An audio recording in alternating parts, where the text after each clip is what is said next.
Hello, students of class 10th. This is Karishma Pagani taking the chapter of our geography book further.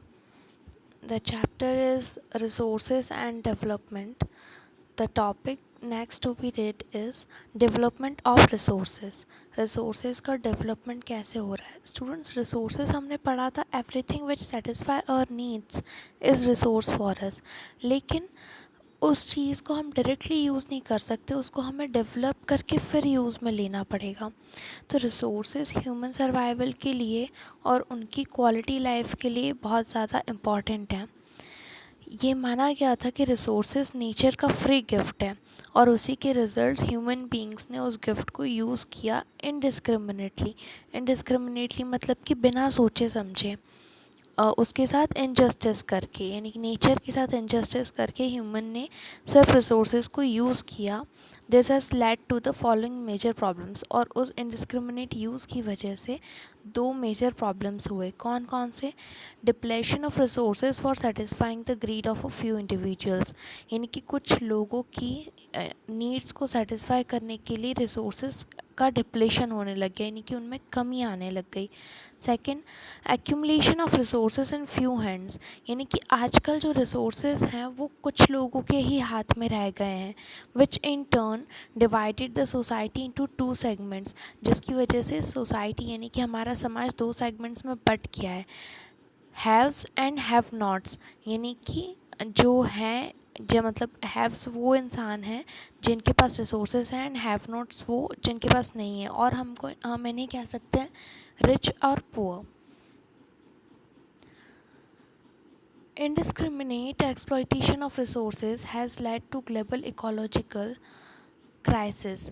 ये जो injustice exploitation कर रहे हैं हम लोग रिसोर्सेज का, इसकी वजह से क्या हो रहा है? ग्लोबल इकोलॉजिकल क्राइसिस हो रही है, इकोलॉजी में भी कमी आ रही है। सच एज़ ग्लोबल वार्मिंग हो रही है, हमारा जो इकोसिस्टम है वो ख़राब हो रहा है, ग्लोबल वार्मिंग हो रही है, ओजोन लेयर डिप्लेशन हो रहा है, एनवायरमेंटल पोल्यूशन और लैंड डिग्रेडेशन। तो इतनी सारी प्रॉब्लम्स हो रही हैं सिर्फ इसलिए क्योंकि हमें जो नेचर ने रिसोर्सेज गिफ्ट किए थे हम उसका इनडिस्क्रिमिनेट एक्सप्लॉइटेशन कर रहे हैं, हम उसका डेवलपमेंट नहीं कर रहे हैं, हम उसका यूज़ किए जा रहे हैं, वो भी बिना सोचे समझे। An equitable distribution of resources has become essential for a sustained quality of life and a global peace. एक distribution of resources एक ऐसी प्लानिंग है कि अब ज़रूरी हो गया है, एसेंशियल हो गया है कि हमें क्वालिटी लाइफ और ग्लोबल पीस के लिए, इकोसिस्टम में पीस के लिए इक्विटेबल डिस्ट्रीब्यूशन बहुत ज़रूरी है। If the present trend of resource depletion by few individuals and countries continues, अगर जैसा फ्यू इंडिविजुअल्स और कंट्रीज़ कर रही हैं रिसोर्सेज का डिप्लेशन ये प्रेजेंट ट्रेंड में, वैसा ही अगर कंटिन्यू रहा तो the future of our planet is in danger, हमारे प्लानट का जो फ्यूचर है वो डेंजर में है अगर ये कंटिन्यू हुआ। Therefore, resource planning is essential for sustainable existence of all forms of life. और इसीलिए रिसोर्स प्लानिंग हमारी एग्जिस्टेंस के लिए या लाइफ किसी भी इकोलॉजी में इकोसिस्टम में लाइफ के एग्जिस्टेंस के लिए ज़रूरी हो गया है। एक अच्छा रिसोर्स प्लानिंग यानी कि हमें कैसे रिसोर्सेज को यूज़ करना है उसके लिए एक better plan. Sustainable existence is a component of sustainable development. Sustainable development मतलब एग्जिस्टेंस मतलब सही तरीके से किसी चीज़ का एग्जिस्ट करना। ये सस्टेनेबल एग्जिस्टेंस कहाँ से निकल कर आया है? वर्ड सस्टेनेबल डेवलपमेंट से ही निकल कर आया है। सही चीज़ से किसी चीज़ को डेवलप करना और उसी का एक पार्ट है कि उसका एग्जिस्टेंस प्रूव करना। सस्टेनेबल डेवलपमेंट क्या होता है? Sustainable economic development means development should take place without damaging the environment. ऐसा डेवलपमेंट जो एनवायरनमेंट को डैमेज किए बिना हो रहा है, और डेवलपमेंट जो प्रेजेंट में जो हो रहा है प्रेजेंट में डेवलपमेंट, उसको कॉम्प्रोमाइज़ नहीं करना चाहिए फ्यूचर जनरेशन्स की नीड्स को। जैसा कि आप लोगों ने अभी सुना होगा कि हमें पानी बचाना है या हमें फ्यूल बचाना है ताकि फ्यूचर जनरेशन को फ्यूल काम में आ सके, उनके पास फ्यूल एज अ रिसोर्स हो।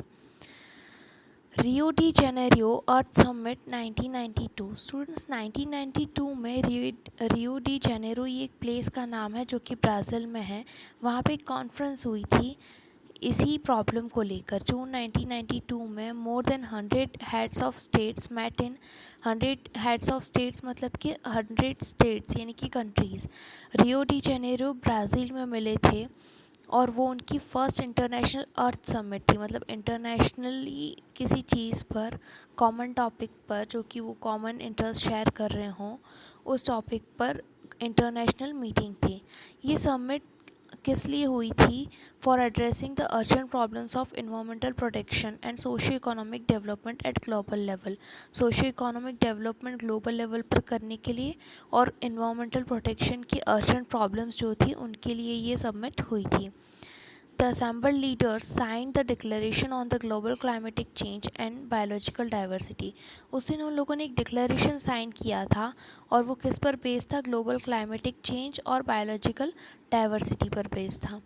The Rio Convention endorsed the Global Forest Principles and adopted Agenda 21 for achieving sustainable development in 21st century। उन्होंने उस मीटिंग में एक एग्रीमेंट साइन किया, एक डिक्लेरेशन साइन किया और उन्होंने एक एजेंडा 21 नाम से कुछ प्रिंसिपल्स बनाए जो कि ग्लोबल फॉरेस्ट प्रिंसिपल्स थे और 21st सेंचुरी में सस्टेनेबल डेवलपमेंट को अचीव करना उनका एम था। एजेंडा 21 क्या था? ये एक डिक्लेरेशन था जो कि वर्ल्ड लीडर्स में 1992 में united national conference on environment and development में बनाया था, which took place at Rio de Janeiro Brazil. इसका एम क्या था कि ग्लोबल सस्टेनेबल डेवलपमेंट को अचीव करना है।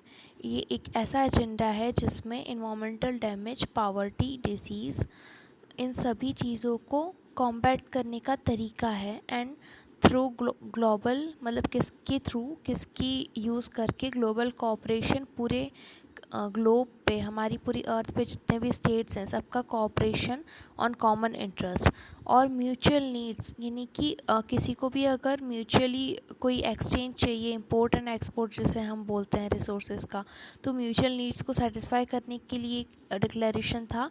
एंड शेयर्ड रिस्पॉन्सिबिलिटीज़, यानी कि उन सभी कंट्रीज़ के मिलके हमारे ग्लोब यानी कि अर्थ के प्रति जो भी रिस्पॉन्सिबिलिटी बनती है उनको शेयर करना। तो ये इनके थ्रू हम लोग क्या करना चाहते थे? इन्वायरमेंटल डैमेज, पॉवर्टी और डिसीज़ेस जो कि ग्लोबली अफेक्ट हो रहा है उन सब चीज़ों को कम्बैट करना चाहते थे, ओवरकम करना चाहते थे। One major objective of agenda 21 is that every local government should draw its own local agenda 21। एक और ऑब्जेक्टिव था कि हर लोकल गवर्नमेंट, हर कंट्री की अपनी गवर्नमेंट को अपनी कंट्री का एजेंडा 21 भी बनाना है। इंटरनेशनली तो एजेंडा 21 बना ही था, लेकिन एजेंडा 21 हर कंट्री को अपना अपना भी बनाना है। The next topic to be read is resource planning which will read in the next week. तब तक keep studying and all the best for your test. This chapter is not included in your test, this is just the further topic of your chapter that was continuing.